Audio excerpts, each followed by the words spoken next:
Alright students, सो chapter 9 से हम आज की क्लास में स्टार्ट करेंगे। अब ये चैप्टर है इम्यूनिटी। इम्यूनिटी क्या होती है? इम्यूनिटी जो है, अब हमने बिकॉज डिजीजेस पढ़ चुके हैं, तो आपको थोड़ा बहुत अंदाजा होगा कि इम्यून रिस्पॉन्स ये होती है कि जब आपको बीमारी लाइक पैथोजन बॉडी में एंटर करता है तो पहले आपकी बॉडी उसको रेजिस्ट करती है। ऐसा नहीं होता कि फॉरेन से बैक्टीरिया आया एंड आप बीमार हो गए और कोई लाइक सीरियस मलेरिया या कोई ऐसी चीज हो गई। अनलेस ऑब्वियसली मलेरिया हो, ऐसी कोई डिजीज हो जिसका बॉडी में कोई एंटीजेंस ना मौजूद हो, तो आप बीमार हो जाते हैं, लाइक यूजुअली हो भी जाते हैं। मगर इम्यूनिटी एक ऐसी चीज होती है जो कि इतनी इंपॉर्टेंट है कि अगर ये ना होती तो मतलब बहुत सारी बीमारियां तो ऐसी होती हैं जो कि हम उनसे कोप कर ही नहीं पाते, हम उनमें वही बीमारी के लिए गिव नहीं करते। तो इम्यूनिटी होती है ये आपकी बॉडी का नेचुरल, यहाँ पे डायग्राम जो बनी हुई है, this is like a body और उसके आगे शील्ड है। सो जैसे आगे से पैथोजन जिस तरह बैक्टीरिया वगैरह आ रहे हैं, वायरसेस आ रहे हैं, जो भी पैथोजन या इन्फेक्शंस डिजीज कॉजिंग हार्मफुल चीजें आ रही हैं, एंड आपकी बॉडी के आगे शील्ड सी बनी हुई है जो कि उसको नहीं अफेक्ट करने दे रही है आपको। You are healthy. और आप बहुत दफा ऐसा होता है कि किसी भी ऐसे फ्रेंड्स या किसी भी ऐसे गैदरिंग्स होकर आते हैं जहाँ पे दो चार लोग बीमार हो, एंड इवन दो एनवायरनमेंट में उनके जर्म पैथोजेंस वगैरह मौजूद होंगे मगर आप बीमार नहीं होते, ठीक है, and you are able to resist that. और वो इसलिए होता है बिकॉज आपकी बॉडी के अंदर इम्यूनिटी होती है।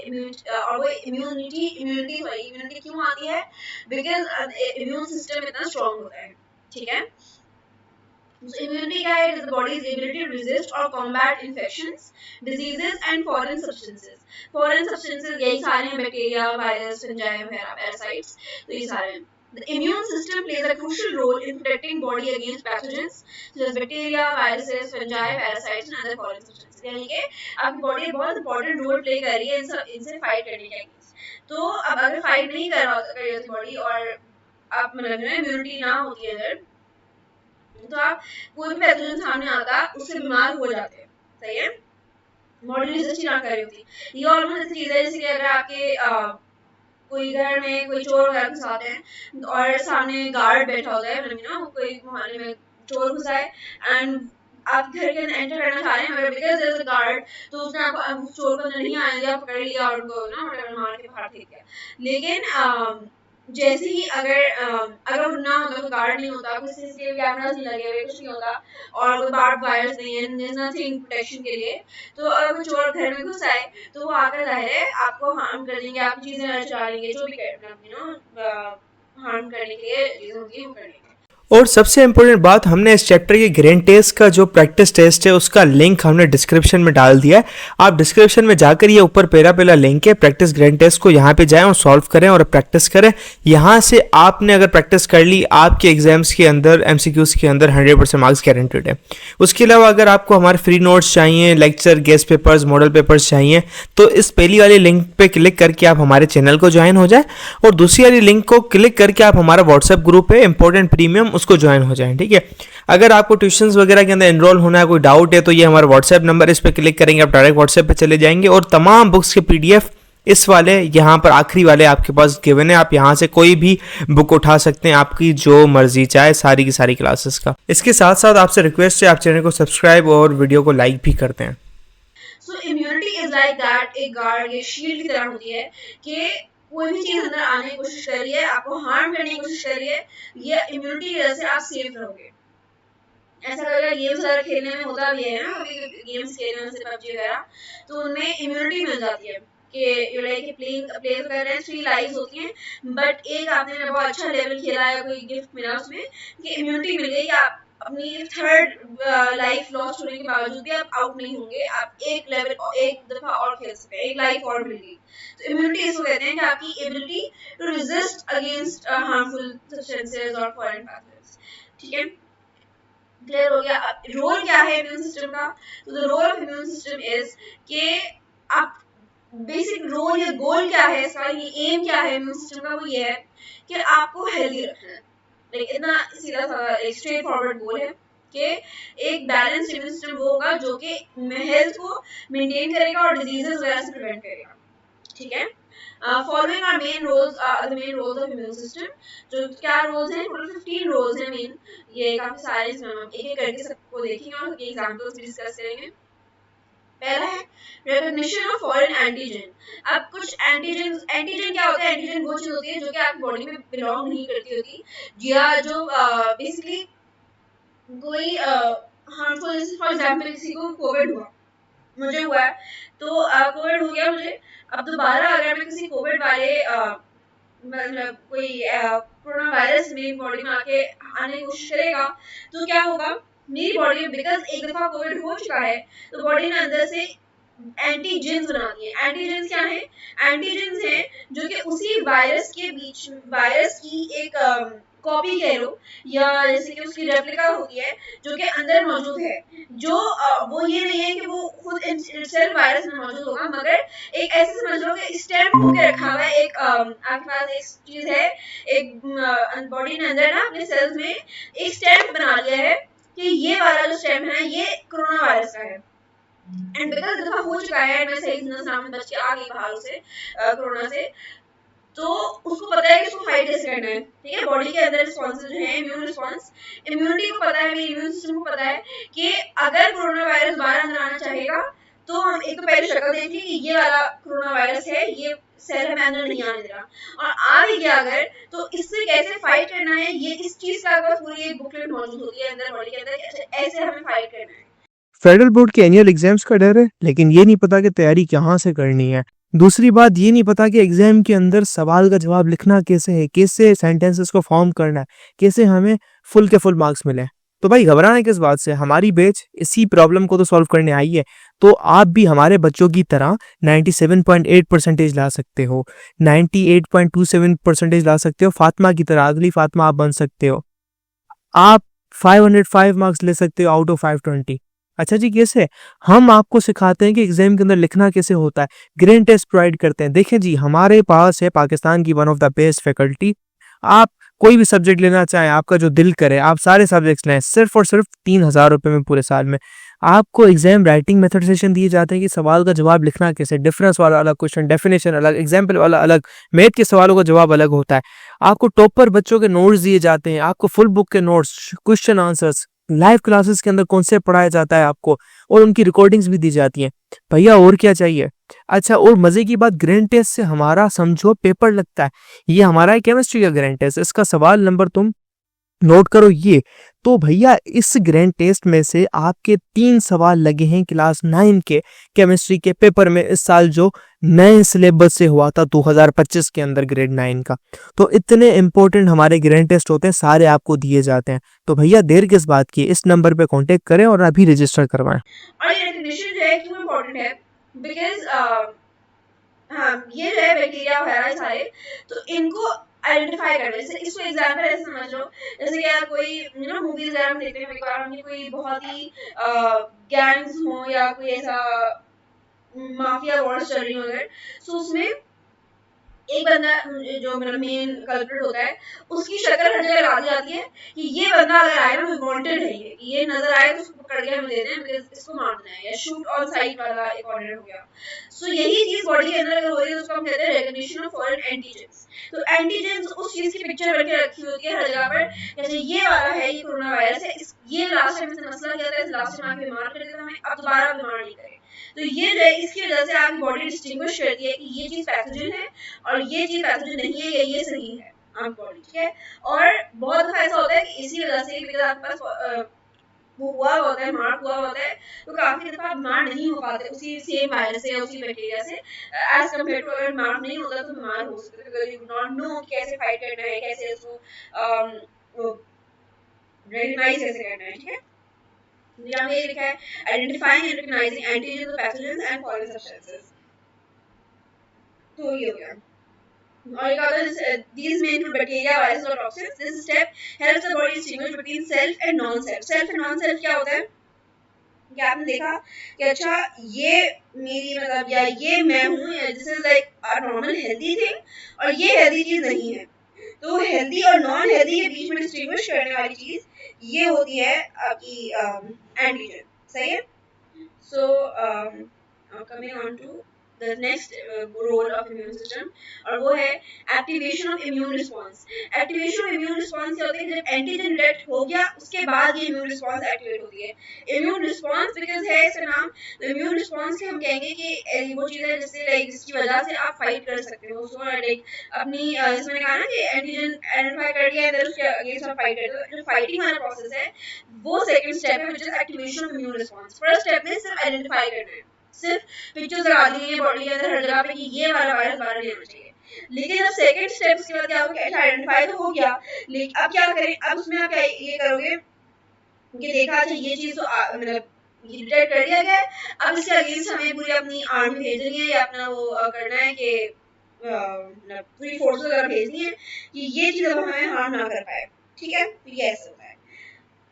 Once the antigen is detected, the immune system activates various defense mechanisms to destroy it, like calling an army into action.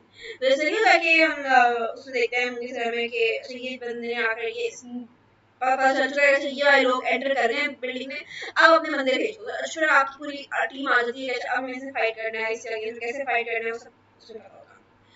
So this is about activation of immune response. Immune response जब है तो immune response में आप करोगे कि ये pathogens को मारने वाला, पैथोजेंस को अटैक करने वाला काम कर रहा है। ठीक है, तो थर्ड है एलिमिनेशन ऑफ पैथोजेंस। अब एलिमिनेशन ऑफ पैथोजेंस में बिकॉज एक्टिवेट हो चुकी है इम्यून रिस्पांस, तो आप डिफेंस मैकेनिज्म सारे जो हैं वो एक्टिवेट हो चुके हैं, वो अपने उनके रेडार्स एक्टिव हैं, अब आप अटैक करोगे डायरेक्टली पैथोजन के ऊपर और उनको बॉडी से निकालने वाला काम करोगे। और इसके दो तरीके होते हैं, फेगोसाइटोसिस हो सकता है, एंटीबॉडी न्यूट्रलाइजेशन, और भी तरीके होते हैं ना, अभी मुझे इसमें ये दो मेन मुझे नाम आए थे। सो फेगोसाइटोसिस क्या होता है कि अब आपके पास सामने पैथोजन आ गया, कि पता चल गया ये पैथोजन है, हमने इम्यून रिस्पांस एक्टिवेट कर दी और अपने सारी आर्मी को बुला लिया। अब जब पूरा है ना ऐसे इमेजिन दिमाग में विजुलाइज करोगे, ऐसे आर्मी आ गई और सारे जो आपके अच्छे वाले सेल्स हैं, टी सेल्स वगैरह, वो सब उन्होंने एक सामने ना घेरा बना लिया अराउंड दिस पैथोजन, के वायरस के अगेंस्ट पूरा पैथोजन ये हमारी बॉडी के सेल्स ने उसको गैदर कर लिया है, पूरा सराउंड कर लिया है, एंड अब वो उसके अगेंस्ट एक्शन लेने लगे हैं, अटैक करने लगे हैं।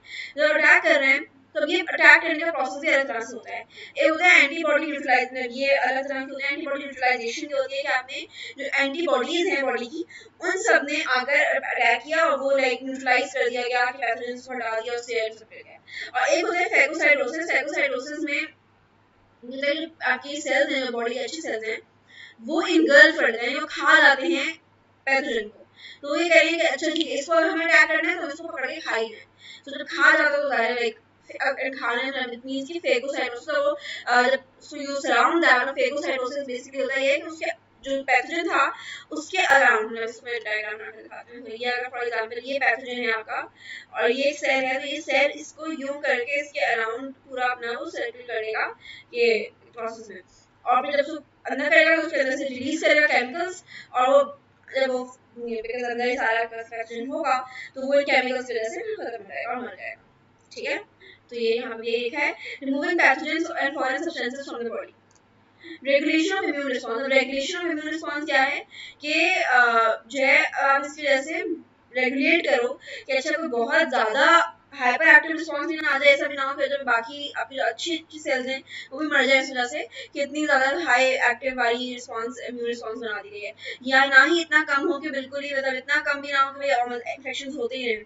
सही है, तो ऐसा नहीं होना चाहिए। और बिकॉज होता क्या है कभी कभी अगर बहुत कम मतलब बहुत ज्यादा अगर इम्यून रिस्पांस बढ़ा दें, मतलब बहुत ज्यादा उसमें एक्टिविटी हो जाए, इम्यून एक्टिविटी, तो क्या होता है कि ऑटो इम्यून डिजीज हो जाती है। ऑटो इम्यून याद है पढ़ा था डिजीजेस के अंदर, ऑटो इम्यून होता है कि आपकी बॉडी के सेल्स अपने आप को ही हार्म करना शुरू हो जाए। तो अगर अपने ही सेल्स को आप उनके अगेंस्ट एक्ट करोगे तो फिर जाहिर है वो इतना अच्छा वो नहीं होता कि अपने ही अच्छे सेल्स सारे खत्म हो जाएंगे और वो मजीद अलग बीमारियां हो जाएंगी, अलग तरह की एक बीमारी से फाइट करे थे कि मजीद 10 बीमारियां और अपने पैदा कर ली, वो नहीं होना चाहिए।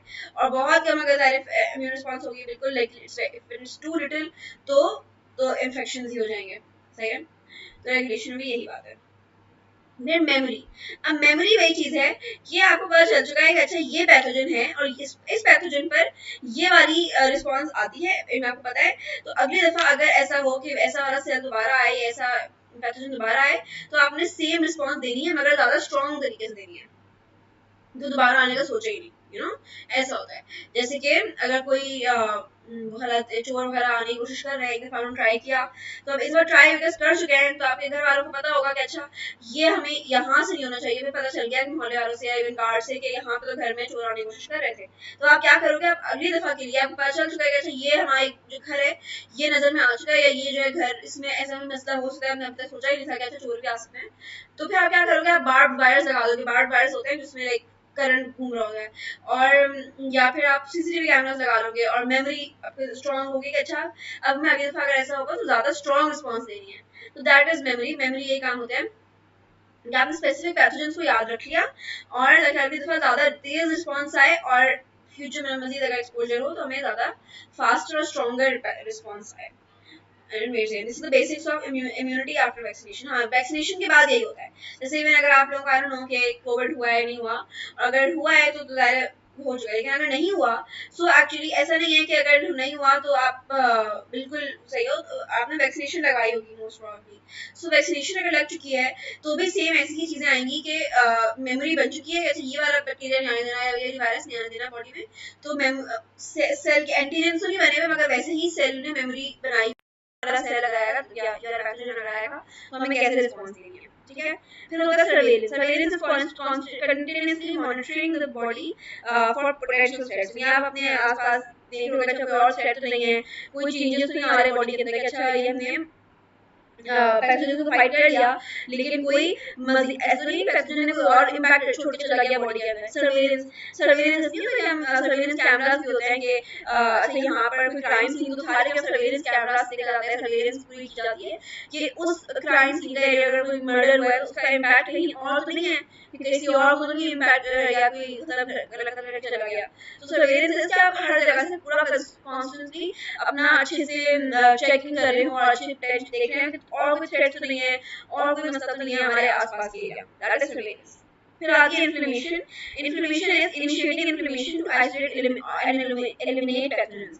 तो इन्फ्लेमेशन मतलब होती है अगर कोई टिश्यू जो है डैमेज हो गया या इन्फेक्ट हो गया, तो इन्फ्लेमेशन की वजह से उस एरिया के अराउंड जो है वो एक आइसोलेशन हो जाती है, और उसकी फिर उस वजह से आपकी हीलिंग प्रोसेस वगैरह स्टार्ट हो जाता है। जैसे यहाँ पर लिखा है when tissue is damaged or infected, inflammation helps isolate the affected area, destroy pathogens and start the healing process.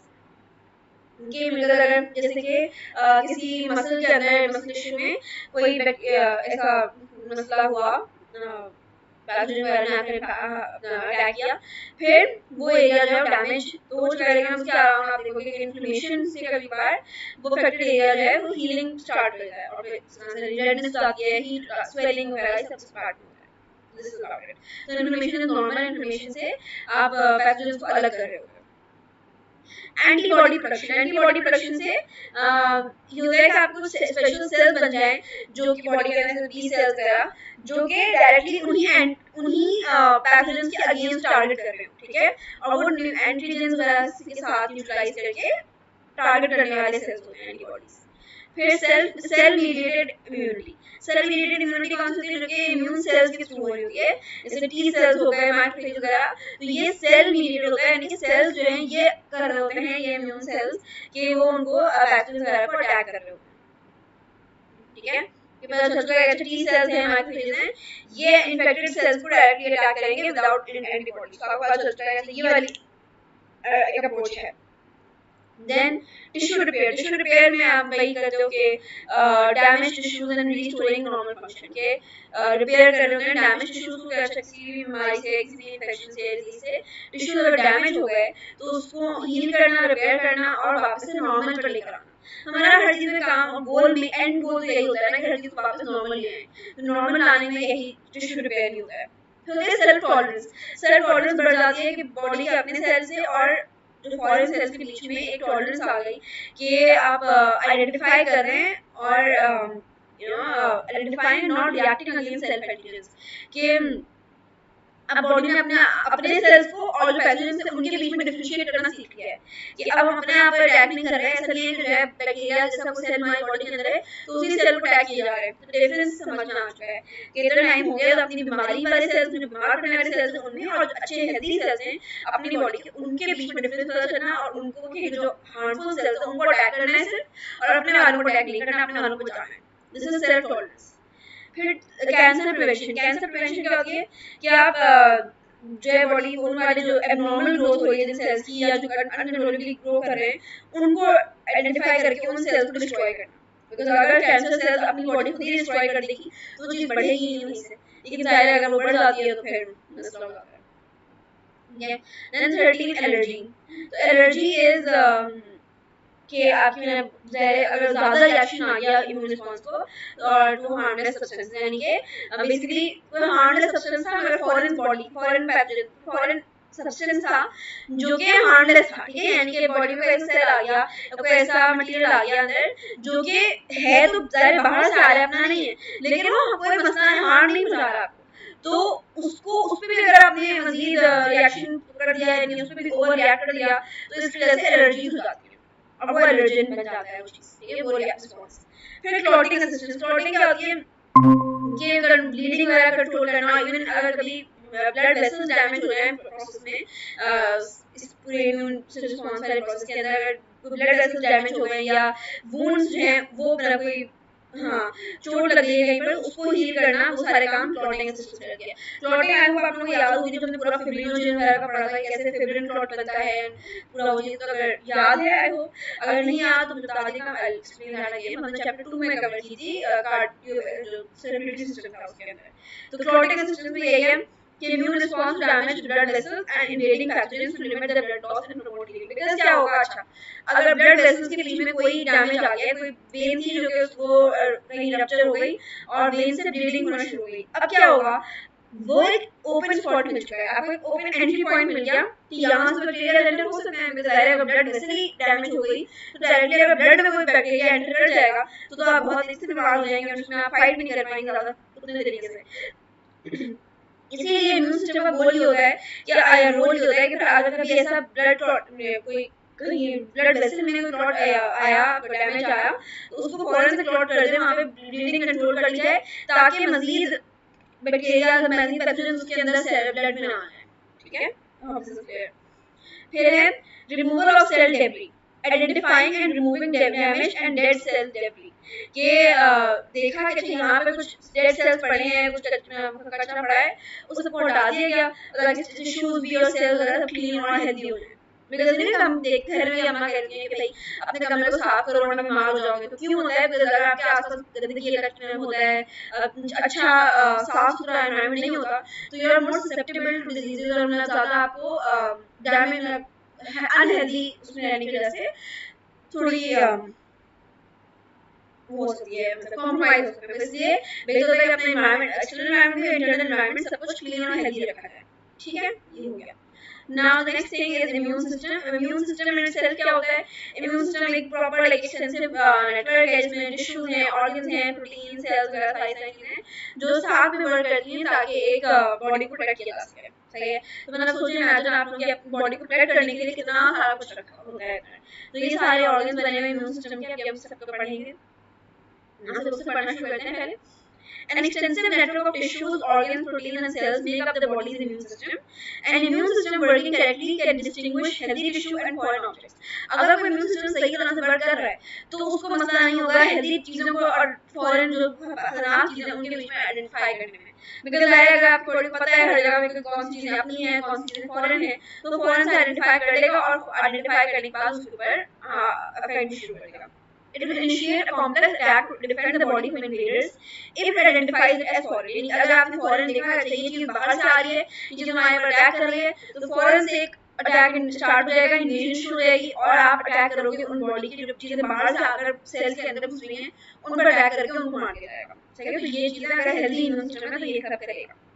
तो या इस अपना आपको बहुत इजी हो जाएगा अगर if you remember the spy movie या फिर ना एक्शन मूवी का अगर नाम रखो तो उससे विजुलाइज करने में आसानी हो जाएगी। तो इसमें भी ऐसे होता है जैसा कोई आपके अंदर बहुत स्ट्रॉन्ग टीम है अपनी या बहुत जैसे यूजुअली ऐसा होता है जो हीरो वाली टीम होती है वो ज़्यादा बहुत स्ट्रॉन्ग होती है एंड वो कहीं से भी पकड़ लेती है कि यहाँ से ये बंदे फैला रहे हैं, ये हमारे ऑपोजिट आर्मी वाले हैं, तो उन सब के अगेंस्ट आपने अगर देखा तो वो आइडेंटिफाई किया कि फॉरेन हमारे लोग नहीं हैं और उन पर अटैक वहीं से शुरू कर दिया। ये काम इम्यून सिस्टम का होता है, but the immune system is not always reliable, हमेशा रिलायबल नहीं होता। जैसे कभी कोई एलर्जी हो जाती है, एलर्जी कैसे होती है कि इम्यून सिस्टम ने मिस इंटरप्रेट सामने से बैठ के कुछ बोल रहे हैं, बट इतना बीच में शोर है तो मैं आपकी बात को गलत समझ रहा हूँ, और मैं आपने मुझे कोई इंस्ट्रक्शन दिया, मैं उसके जगह कुछ और बिल्कुल ऑपोजिट चीज करके आ जाऊँ, तो वो मिस इंटरप्रिटेशन हो जाती है। तो यहाँ भी इम्यून सिस्टम में ये होता है कि अगर कोई इम्यून सिस्टम कभी कभार मैल फंक्शन करे और वो मिस इंटरप्रेट कर ले आपकी बॉडी के अपने हार्मलेस सेल्स हैं जो हार्म नहीं कर रहे हैं, कोई भी चीज सही है, नॉर्मल सब्सटेंसेस हैं, उनको गलत समझकर और उन पे अगर फाइटिंग करना शुरू कर दी तो एलर्जी हो जाएंगी और एक बिल्कुल ही अलग तरह का पेनफुल और मतलब लाइफ थ्रेटनिंग सिम्टम्स जाते हैं कभी बार। यू नो, एक हमारी टीचर थी एक स्कूल में, शी हैड दिस प्रॉब्लम, उनकी इम्यून रिस्पांस ऐसी हो गई थी कुछ टाइम बाद कि बचपन में प्रॉब्लम नहीं थी मगर आगे जाकर कि उनकी ब्लीडिंग अगर स्टार्ट होती थी वो ब्लीडिंग रुकती ही नहीं थी, मतलब आप कुछ भी कर लें कि हल्का भी कट लगा तो ब्लड उनका इतना पतला हो चुका था कि, और वो एलर्जी इसके थ्रू ही हुआ था कि इतना ज्यादा एलर्जी हो गई थी, बॉडी ने मिसइंटरप्रेट शायद किया होगा कि इतनी ज्यादा एक्सेसिव ब्लीडिंग होती थी कोई भी माइनर सी चोट पर, और वो अनकंट्रोलेबल है, रोकना बहुत मुश्किल होता है, स्टिचेस लगाने पड़ते थे हर छोटी चीज के बारे में।